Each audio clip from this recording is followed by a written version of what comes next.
Welcome to Finding Proof, where we discuss all things early stage VC. We're your hosts, Thanasis and Jenny of the Proof Fund, and our goal is to get to know the best seed and early stage VCs out there.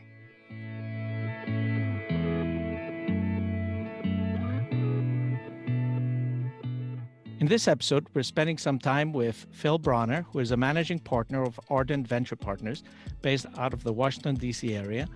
They invest in seed and early stage companies with a multi-regional strategy outside of the Bay Area. Phil, thanks for joining us today. You and I have been friends now for quite a while, so I'm really excited to have you on our podcast. And you recently had a first close on a new fund, so I thought most appropriate to start with that. Tell us about the new fund and the strategy of it. Yeah, sure. Well, Thanasis, first, thank you for having me. Jennifer, it's great to connect with you as well. I've heard so many great things about you. And Thanasis, thank you as it relates to the new fund. When I was contemplating doing this and talking to Phil Herget, my partner, you were instrumental in providing great feedback to us. And so we really appreciate that as well. So Ardent Venture Partners is a new fund, as you mentioned, with a three-pronged strategy. And so the first piece is really focused on the fact that talent is more distributed than ever before.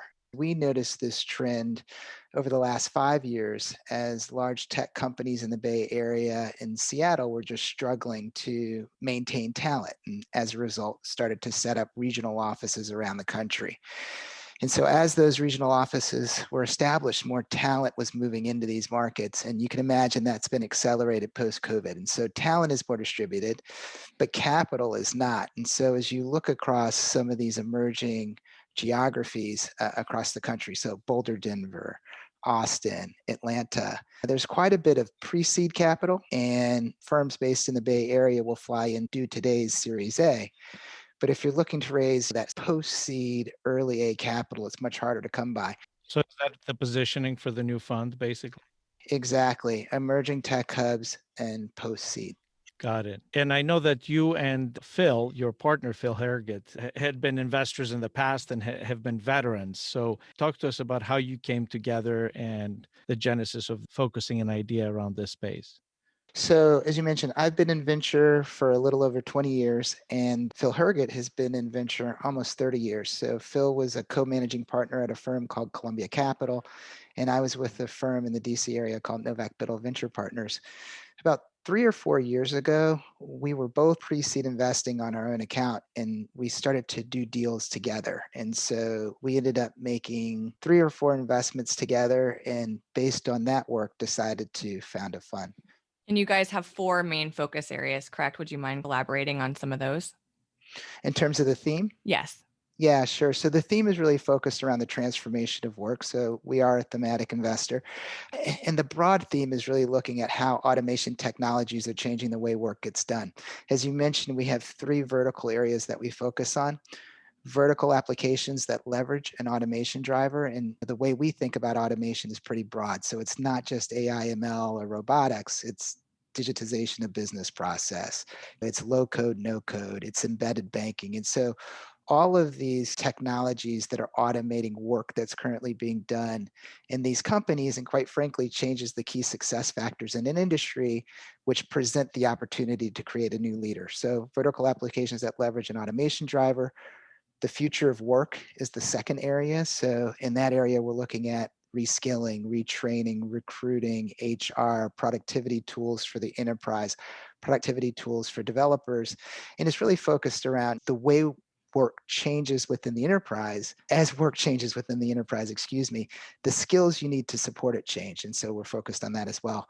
And then the last piece is really focused around security. And with security, we think about it as it relates to the way work is changing. And so 10 years ago, we were all sitting in an office, our servers were there. And so the security framework of a firewall around the outside and access controls inside for employees made a ton of sense. Mm-hmm. But when the servers shift to the cloud and people are working from home, that framework doesn't work anymore. And so today, we need things like application level security. We need to secure data at rest. We need to evaluate third parties to ensure that things like SolarWinds doesn't happen. And so you can't leave a backdoor with your third party APIs. And were those focus areas that each of you respectively had focused on in previous funds, or what was the thought process around that particular focus area for you guys? Yeah, good question. So both Phil and I have been investing in the enterprise, for me 20 years, for him 30. But over the last 4 years, our seed investments were really focused around this theme of transformation of work. And so prior to forming the fund, between the two of us, we had made 15 seed investments against that thesis. Got it. So we were pretty familiar with it. When you guys started talking to me about this focus, it was one of the few times that I heard about future of work and all those kind of things. And since then, I've seen a number of funds use the same term almost. What was the receptivity of the LP base around this focus area? Was that something you had to convince them on, or were they ready to say, yeah, I can see that it's happening? Pre-COVID, it was something that we had to spend a lot of time on. Quite frankly, we had to spend time on that, as well as this notion that these emerging geographies were areas that we felt were going to be interesting over time. Post-COVID, this notion of future of work or transformation of work really moved into the mainstream lexicon. A lot of the LPs we talked to were pretty receptive to it after COVID. I think it was important for us to have that portfolio in the space. And so the fact that we've been investing against the theme for 4 years and we could point to companies that really were indicative of what we meant by it was really important. And then also this notion of investing outside of the Bay and really targeting these emerging tech hubs. It's an area of interest to LPs. I'd say they're still exploring it. Quite frankly, most are still 100% focused on the Bay, and maybe they've flexed to New York, but many aren't really as focused on some of the areas that we are. So it's still a new sort of frontier for them.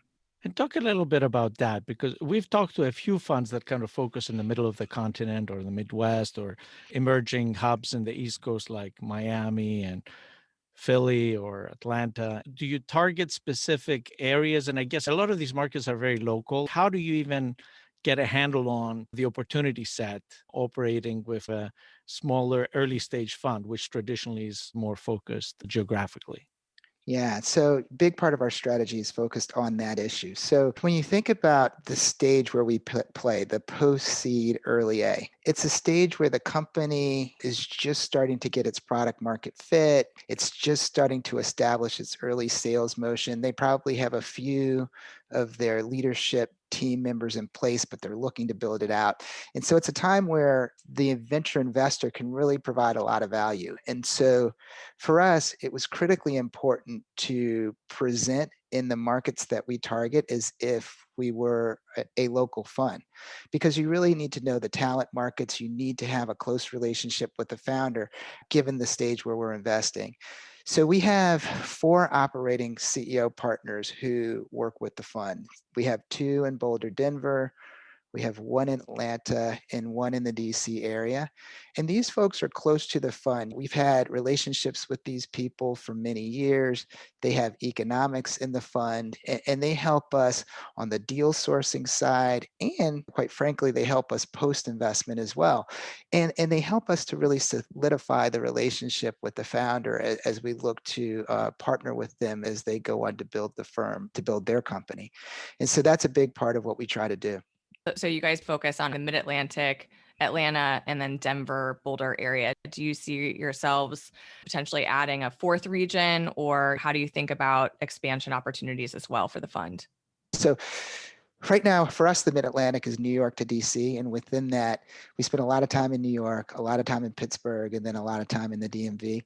As you mentioned, Atlanta is another area for us, and we flexed down to Miami. So I cover Atlanta for us, and when I fly down to Atlanta, I'm spending time in Miami as well, and then Boulder. Miami's a big one too, because so many companies, so many founders are moving down there or have been moving down there It is a for the past 6 months. So Yeah, it's amazing, isn't it? I mean, like the mayor has done a lot to galvanize the ecosystem there, and things are really moving. So we're starting to spend time there as well. And then Boulder, Denver, as you mentioned. But over time, we do plan to cover other areas with the same model where we have an operating CEO partner in that market who's our feet on the street in that market. And then they're supported by the GP flying in for companies. and how would you be assessing that new market opportunity? Is that looking at kind of growth and talent, or what key factors do you look at when assessing something like that? Yeah, growth and talent, how the area plays into our thesis. And given we're thesis driven, in addition to tracking interesting companies in the geographies that we target, we're tracking them across the country. And as we start to see a collection of deals that we find interesting in a particular area, we'll start to spend more time there. Yeah, makes sense. Bill, do you want to pick a company that you have invested in and walk us through as a case study, an example of an investment that exemplifies your strategy? Yeah, sure. The one company that you're familiar with that's based in the DC area that most haven't heard of is a company called Morning Consult. And Morning Consult's a great example of a vertical application that leverages an automation driver. And so this particular company is focused on the market research area. First, one of the things we look for in a founding team is deep domain expertise as well as a deep technical founder. They had both. So they had one individual who really understood the sort of market research area, and they also had someone who was strong on the technology side. And they identified an interesting opportunity within the market research ecosystem. The way market research works is you have these polling companies. And polling companies, they recruit a pool of people and then they send surveys to them. And that pool decays over time. As you receive N plus one survey, your likelihood to respond to that survey goes down. And that decay curve is a function of three things. One, the number of surveys that are sent to you. Two, time. And three, the subject area of the survey. So if I send you a survey on restaurants and then I send you a survey on politics, you'll probably respond to more surveys than I just sent you surveys on politics. What they figured out is that in any given pool, there's excess inventory. So if that particular company had access to more clients, they could send more surveys to those folks where they would receive responses. And so what they decided to do was form relationships with a bunch of polling companies and buy their excess inventory. So they basically created a marketplace out of these polling companies. And by doing that, two things happened. One, the cost per survey went way down because it was found money for the survey company. So they were willing to sell it at a very low cost. And then two, they had access to a much larger number of people because it was a marketplace of survey firms. So most survey firms have access to 3 to 5 million people. They have access to 50 to 80 million, and it was global.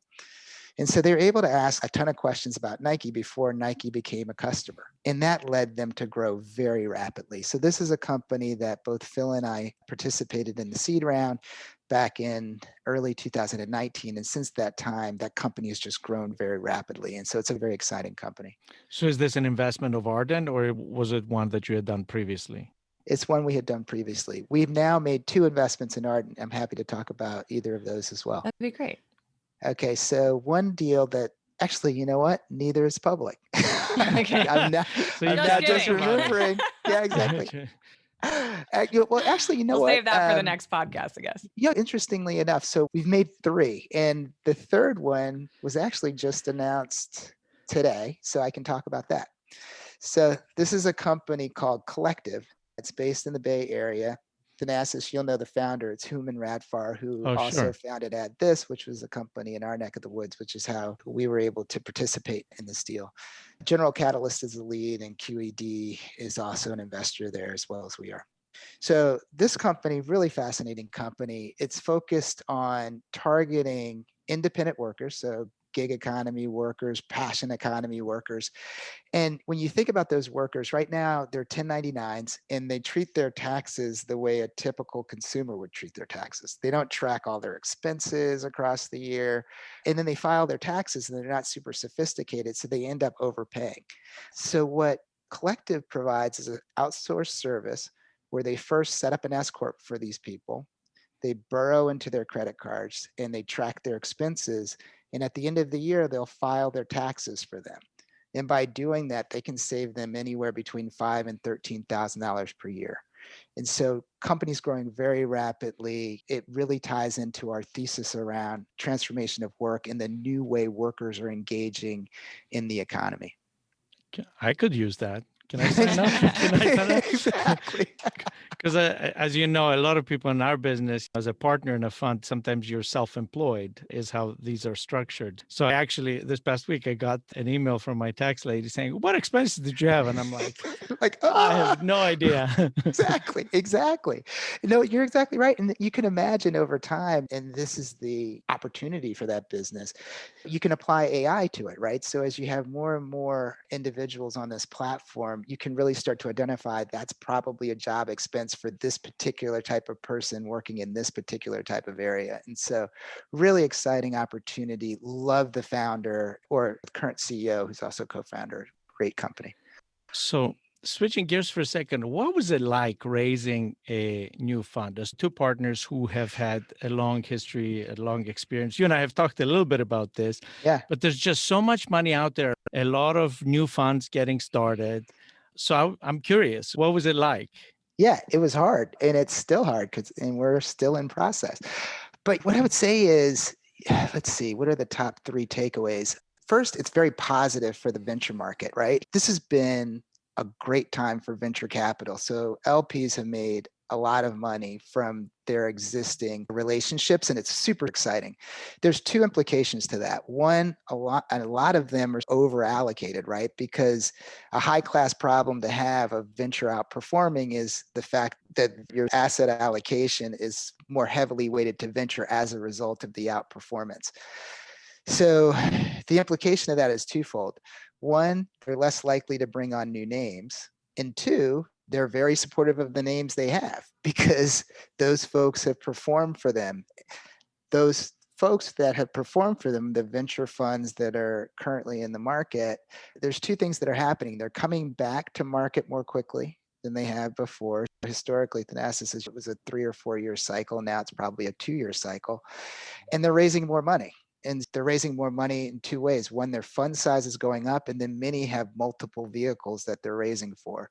And so that's really pulled a lot of capital from the market. So it just makes it really difficult for a new fund to break through.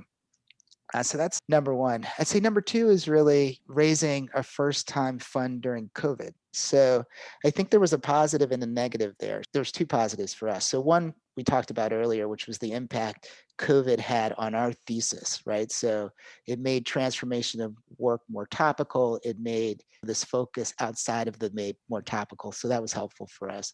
Two, it allowed us to talk to a number of potential investors over Zoom. So it allowed us to do meeting after meeting during a particular day. And so that was great. So breadth of investor conversations was very helpful. I think where it hurt us a little bit was as you start to move potential investors down the funnel, not having the opportunity to meet them in person and form that personal connection, I think is a challenge, specifically for a first-time fund. It's a marriage. You're going to, have a partnership with this group for a long time, and not being able to sit down and convince is difficult. Yeah. I'd say the third thing, it just is what it is. I think it takes time to really nail what makes you unique, right? You sort of have your thesis and you're having these conversations, but they're honed over time as you engage. I think that's typical for first time funds, but I did find that it took a few months to really hone in on, hey, look, this is why you as an institution that's already in these other funds should consider us. Right. And you guys are a very values driven fund. Talk to us about some of those and specifically how that also shapes the culture of the fund and the founders that you attract. I'm going to focus on two that are like critically important as we think about our fund. So we have this notion that we say we're all in as an investor, right? And this goes to what we talked about before. When you look at the stage where we play, we really feel it's a partnership. We really want to armor up to help support this founder to win these sectors. And we want to back up the trucks in terms of the support we provide. On the investor side, we have two investors that both bring over 20 years experience. On the operating side, we have folks that have built billion-dollar plus companies that are going to be dedicated to the founder. We have a data platform that helps identify talent in their region that will be helpful for recruiting, as well as out of region folks who may be open to working remotely. That's critical in these markets because although talent is moving in, you often find that there are areas where it's very difficult to recruit. So it's very difficult to recruit product managers in Pittsburgh. And so we need to know every great product manager in that area and be able to refer them to our portfolio companies. And so that all-in approach, it just permeates everything we do. Like when we architected this fund, we talked to a number of founders and we said, look, what do you need to be successful? And we tried to really identify those elements and integrate them into the fund. I'd say another thing that we talk a lot about is diversity. And so I'm an African American investor who's been in this market a long time, and it's not a diverse place. And as we think about diversity, we think about it as ensuring that our pipeline is diverse and ensuring that the executives that we're referring into our portfolio are diverse as well. And so the bar is exactly the same, but we want to swim in diverse waters. And we feel like if we're able to do that, the conversion rate of the number of diverse companies that we back go up, and the conversion rate of the number of diverse people that we place will go up as well. So those are two. There's others we have, but those are the two that are top of mind for me. Yeah, no, you guys have taken a very thoughtful approach. I have a lot of respect for that. I know you and Thanasis obviously go way back, us not as much to maybe in the past, however long it's been, 20 minutes. But I'd love to hear a little bit But more 20 about great minutes, by the way. exactly 100%. Best 20 minutes ever. Yeah, Would love to hear a little bit more about your background. Yeah, and Thanasis and I started in the business around the same time. So I was in the New York office of McKinsey. Thanasis, where were you? I was in DC, yeah. You're in DC, yeah. Late 90s. So at the time, the venture market's booming. I was in New York and initially thought I wanted to be a founder. And two of my McKinsey colleagues and I had this business idea that we were working on. And so we were working on that idea and we decided over time not to pursue it. But through that, I met a number of VCs. And so it's like, oh, I really like entrepreneurship. I like aspects of consulting where you could work on multiple projects. And so that's what led me into venture. I joined Novak Biddle back in 1999. At the time, the fund was a $23 million fund. I can't believe these fund sizes have changed so much. And they had recently closed a $60 million fund and they hired me to help put it out. I ended up staying there for 15 years. We had about 650 million under management. I invested about 100 million of that, led 16 investments, worked on a total of 20. Also co-founded a company during that time that Thanasis actually invested in and ran that for a number of years. I became chairman back in 2017, and that's when I started to invest on my own account and connected with Phil Herget. So you have not been busy at all, basically, is what you're saying. A lot less busy than Thanasis. I don't know about that. Yeah, and you have done a whole number of angel deals, right, before you formed Ardent. And what was that like? That's a very different game, right? Because you're not putting a lot of money, you're spreading it out, because as you should, because you want to have a portfolio. Yep. How was that different than venture when, you, like you say, you're all in and you have a small number of bets and you really spend a lot of time with the companies? Yeah, really interesting. So I made 11 or I think 12 investments over time. And it is very different. And I didn't expect this. So I'd say a few things. On one side, it's great because it's your money and you can pursue whatever you're interested in. You don't really have the guardrails that you have in venture, but you really are a rounding error on the cap table. And so you're not driving things. And as a former VC, who really relishes being in the fight with the founder, it's a very frustrating place to be. And my takeaway from it is I see how people really enjoy it because it allows you to engage with fantastic founders. It allows you to pursue new areas because your risk in each deal is so low. It really does allow you to really explore. But if you like the fight, if you like armoring up and getting in there, you'll end up getting back into venture. As you did. And with Ardent, about how many companies do you expect to fund per year and what's going to be the average check size, all that good foundational stuff that I just realized we did not cover? Yeah, totally. So our bread and butter will be post-seed early A deals. And for those deals, I would expect a check size of 2 to 6 million. Most will probably be right in that $4 million range. And we'll reserve $1 for dollars for those deals. I would expect us to do 4 to 6 of those deals a year and end up with about 15 or 16 of those in the portfolio. In addition, we've allocated 5% of the fund for pre-seed investments. So those will be anywhere from $250K to $1 million. I'd expect 5 to 10 of those in any given fund. And ideally, we'll make those investments earlier in the fund. So the first 2 years is when we anticipate making those bets so that they can impact the fund over time. And so with that, I'd expect 3 to 5 each year in the first 2 years of the fund. Congrats again, obviously, on launching the new fund. That's really exciting. Yeah. So now we're going to switch over to our 4 standard question segment. This is just something that we do every podcast and attempt to know our guests a little bit better. We're looking forward to hearing your answers.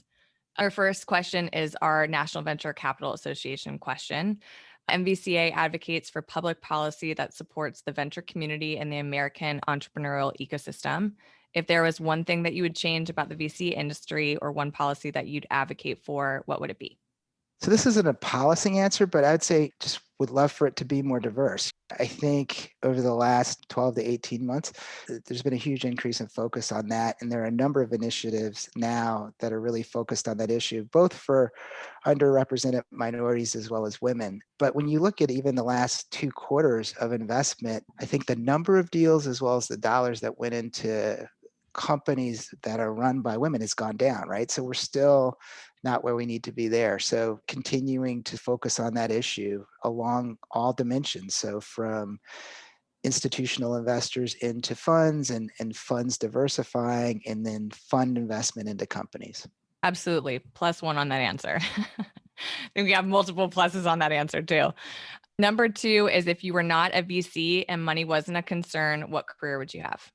Yeah, this one's tough. This is a cop out. One. I know it's a cop out, but I'd be an angel and I do think they're different. I know folks will say, hey, you're still an investor, but I love this stuff. This is my hobby. If I wasn't paid as an angel, so I would do this regardless. So angel. What would be your second answer? Let's see. It would be something, it definitely would be a nonprofit. Winemaker? Yeah, no, I wish. It would definitely be a nonprofit focused on education. That's my passion. And so I would do something there. That's great. Number 3 is who is someone that you look up to and why? I'd say my father, just because he was an individual first who grew up during a very difficult time as it relates to race relations in our country. He ended up going through college, getting his PhD, and he spent, 25, 30 years at IBM as an engineer and experienced, I'm sure, a lot of racism during that time. And when I think about him, I aspire to this in my day life. He always tried to do the right thing. His values are so strong that I really respect that. And I try to live up to it.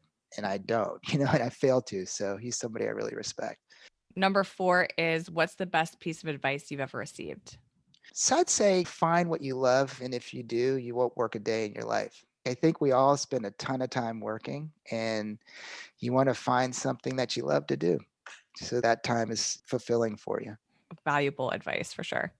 Phil, thank you very much for joining us today. And we look forward to collaborating with you on some new deals. Thank you both. Thanasis, as you know, think the world of you. And again, thanks for your support with the fund. Jennifer, super nice to meet you. No one can see us, but we're all wearing our patented black. So I can tell that that we're on the same wavelength. Exactly. Love it. Great meeting you too. Great. Yeah, super nice meeting you. And follow us on Twitter @ProofVC or on our website at proof.vc.